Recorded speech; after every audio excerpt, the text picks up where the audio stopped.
Dan rencana akan kita tasbihkan bahwa Malioboro itu menjadi ruang museum sastra Jogja, artinya museum yang terpanjang di dunia.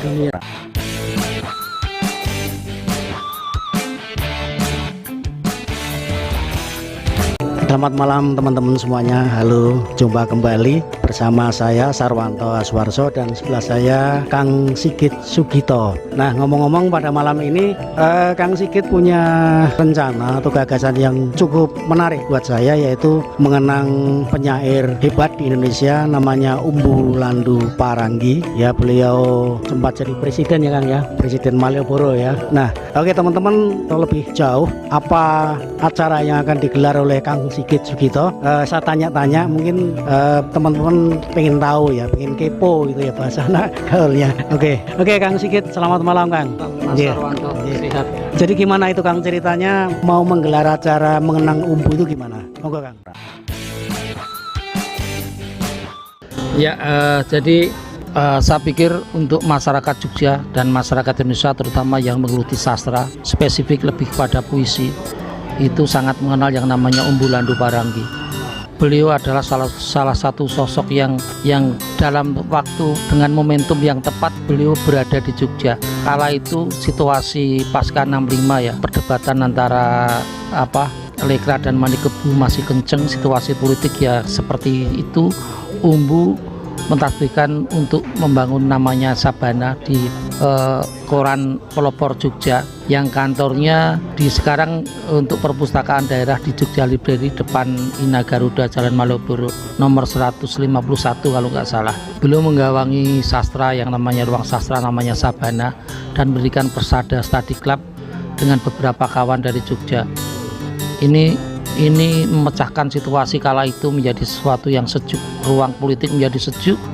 Satu itu, dan mengapa di Malioboro itu juga sebagai oase bahwa Malioboro itu adalah ruang kapitalisme karena ruang bisnis di situ. Dia menghadirkan puisi di tengah-tengah geliat ekonomi yang luar biasa di Malioboro. Ini juga satu hal yang ya tahun-tahun beliau mentasbihkan Presiden Malioboro, ditahbiskan menjadi Presiden Malioboro itu karena ada situasi itu, karena Malioboro itu waktu itu menjadi jantung nadi ekonominya Jogja, dan dia meletakkan puisi di tengah hiruk pikuk kapitalisme ya, kalau kita membahasakan itu satu yang luar biasa juga. Yang ketiga, dia mampu menjadikan puisi menjadi oase anak-anak muda Jogja waktu itu untuk menemukan puisi menjadi satu atmosfer yang sampai hari ini menyebar seluruh Indonesia, karena di situ ada murid-murid dan salah satu juga pendirinya ada Ragil Suwarno Prakulopati almarhum, ada Mas Teguh Ranusastro Asmoro almarhum, ada Imam Budi Santoso almarhum, dan lain-lain, dan masih ada Cak Nun Emairun Najib, ada Mustafa Wihasim, ada Sutirman Kardana, ada Suparno S.Adi. Salah satu pendiri yang masih hidup adalah Suparno S.Adi. Ini sesuatu yang luar biasa. Jadi kita sebagai generasi muda, karena saya sebagai cucu, karena saya sendiri tidak mengenal secara pribadi Umbu, karena beliau pergi itu tahun 74 dari Jogja, saya masuk kota itu tahun 1989, jadi punya jeda 10 tahun saya tidak mengenal karyanya, tidak mengenal secara personal. Tapi mengapa kita harus mengadakan acara 7 hari Umbu? Karena momentum yang luar biasa yang saya ceritakan tadi ini harus menjadi literasi untuk anak-anak milenial, bahwa Jogja istimewa itu ya karena juga ada sastranya, terutama puisi yang menggema ke berbagai penjuru Nusantara itu ya adanya Umbu itu. Jadi anak-anak muda masyarakat Jogja harus mengenal itu, harus tahu. Maka di 7 harinya besok, rencana Senin tanggal 12 April 2021 jam 1 siang sampai jam 3 kita akan menyelenggarakan acara mengenang Umbu, testimoni di X pelopor Jogja yang dulu dia menjaga pintu puisi di situ. Sudah itu nanti ada pembacaan puisi sepanjang Malioboro dan ada deklarasi Museum Sastra Jogja, dan rencana akan kita tasbihkan bahwa Malioboro itu menjadi ruang museum sastra Jogja, artinya museum yang terpanjang di dunia. Museum yang terpanjang di dunia. Ini saya pikir menjadi penting. Ini bukan persoalan bagaimana kita membangun apa ya, yang hilir atau yang apa, itu bukan tujuannya untuk mengapresiasi perjuangan Umbu, dedikasi Umbu meletakkan kata atau puisi di seluruh jejak di Malioboro, dan ini menjadi kekuatan Jogja yang istimewa. Ini yang nanti akan ikut membacakan, sudah kata banyak teman-teman yang akan ikut membacakan di sepanjang Malioboro. Ini dari ada para politisi, ada anggota Dewan Kebudayaan DIY, ada akademisi, ada penyair, ada mahasiswa, ada pelajar, yang ini agar estafet gema atmosfer sastra itu terus mengalir sampai anak-anak hari ini. Dan ini jujur ini meneguhkan Jogja Malioboro sebagai salah satu identitas ikonik Jogja istimewa. Itu Mas Sarwanto, saya pikir gitu.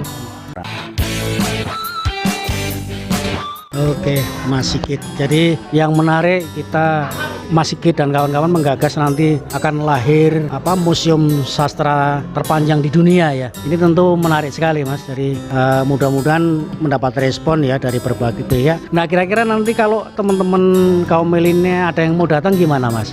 Itu respon yang bagus ya. Kalau milenial artinya dia juga melihat untuk mengapresiasi sosok Umbu itu sesuatu yang harus kita apresiasi juga. Saya pikir nggak apa-apa, semakin banyak semakin bagus, karena ini bagian cara kita untuk meliterasi. Kedua, untuk tidak menghilangkan jejak sejarah. Yang ketiga, ya kita membangun atmosfer kebudayaan di Jogja. Ini penting ini karena situasi hari ini akan semakin luar biasa berbagai hal tingkat kompetensinya.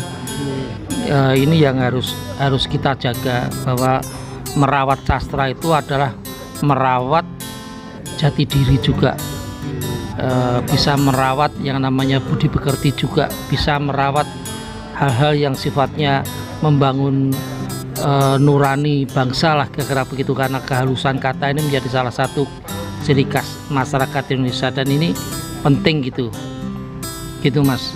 Oke, Kang Sigit. Jadi teman-teman itu kurang lebih ya gambaran acara tanggal 12 ya, 12 April tahun 2021 di menjelang bulan Ramadan ini, Kang ya. Oke teman-teman, silakan nanti kalau mau datang dikoordinasikan dengan panitia ya. Mungkin juga ada yang antusias pengen membacakan puisinya di Umbu. Teman-teman juga bisa googling, ada beberapa puisinya Umbu di Google. Saya sudah buka-buka, ada sekitar 12 atau berapa. Silahkan pilih yang paling populer, judulnya itu ya Kang, apa? Melodia ya, itu cukup populer di kalangan milenial. Silahkan Anda baca gitu kalau Anda suka. Oke, kira-kira itu Kang Sigit. Jadi nanti kalau teman-teman ada yang kurang jelas, nanti silahkan tulis di ruang komentar di bawah video ini ya. Ini akan share di YouTube dan juga mungkin di sosmed saya yang lain, di Instagram, di Facebook, dan juga di TikTok ya, Twitter juga. Nanti saya share ke situ. Silahkan teman-teman melakukan umpan balik, dan jangan lupa subscribe juga channel ini Kang ya. Subscribe, like, dan share itu. Oke, Kang Sigit, terima kasih Kang. Jumpa nanti di acara tanggal 12, tepatnya hari Senin ya, jam 1 sampai jam 3. Jam 1 sampai jam. Nanti baca puisinya dari depan perpustakaan daerah di Jogja Library sampai titik 0. Jadi nanti kita bagi beberapa teman yang nanti titiknya di mana nanti kita atur ya. Jadi sepanjang Malioboro lah. kira-kira begitu. Oke Kang Sigit, teman-teman silakan nanti kalau belum jelas ya, omongan singkat ini belum jelas karena ini grimes saya di order ya, silakan nanti tanya-tanya di WA saya nggak apa-apa, 082 136 506002. Oke, ada kurang lebihnya mohon maaf, jumpa kembali di lain kesempatan, dadah ya.